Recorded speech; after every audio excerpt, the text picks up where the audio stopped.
Thank you very much, Mr. Chairman. I certainly concur with the remarks that have been made about the excellence of the report.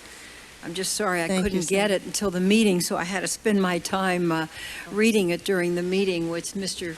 Chairman, I would suggest is not the best way of enabling us to carry out our duties. But Senator, as you know, we made the original non-redacted version available in both the House and the Senate Intelligence Committee rooms, and I understand that you took advantage of that. Unfortunately, it was only within the last less than 36 hours that we got back from the declassification agencies the version that we could make public.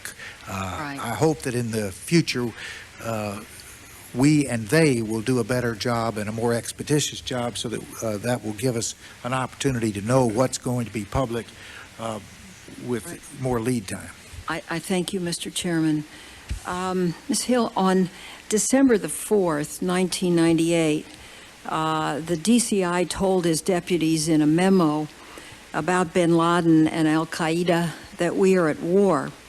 I want no resources or people spared in this effort, either inside CIA or the community. Yet in your testimony, you indicate that when it came time to translate that declaration of war into real resources, the government's efforts fell woefully short.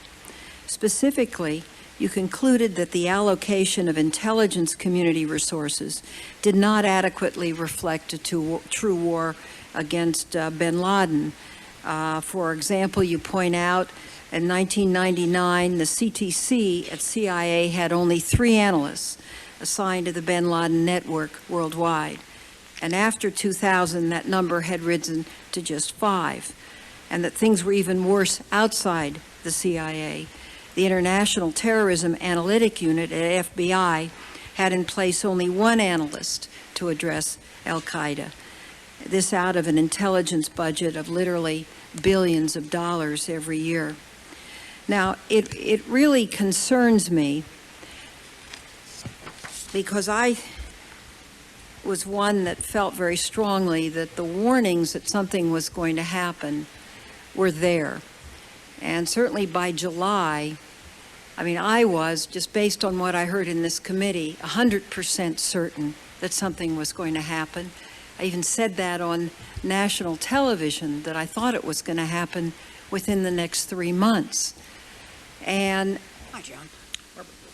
my question really goes to the fact that whether today even we have enough to do what we need to do. Why do you think so little attention, even after these declarations of we're at war, were really paid to when it came to devoting real resources? And what was taking a higher priority? I think that we have asked that to many people in the community, and I will give you, and again, I have to be careful the details of it because we're in a public session, but I think what we are hearing is that there were other priorities, that the intelligent one reaction would be that people would tell you is that the intelligence community responds to its customers, customers being other parts of government that are tasking them to come up with intelligence on certain items, and that in some respects, there were customers that they had to satisfy, they felt they had to satisfy and were told to satisfy on other topics other than Al-Qaeda. So that was one issue that we've heard. We have heard in the FBI on the resources. There was as we just discussed with Senator Shelby, there were not many. There was like 1 strategic analyst for Al-Qaeda in the FBI. There were some more analysts on operations, and there was a much bigger emphasis in the FBI on operations, on cases, investigations, as opposed to strategic analysis, even though it was on Al-Qaeda, which was a high threat. threat. But their mission was more focused on actual prosecutions and cases. So I think, as with any resource issue, it was a question of other priorities, customers demanding other things, and the agencies responding to that.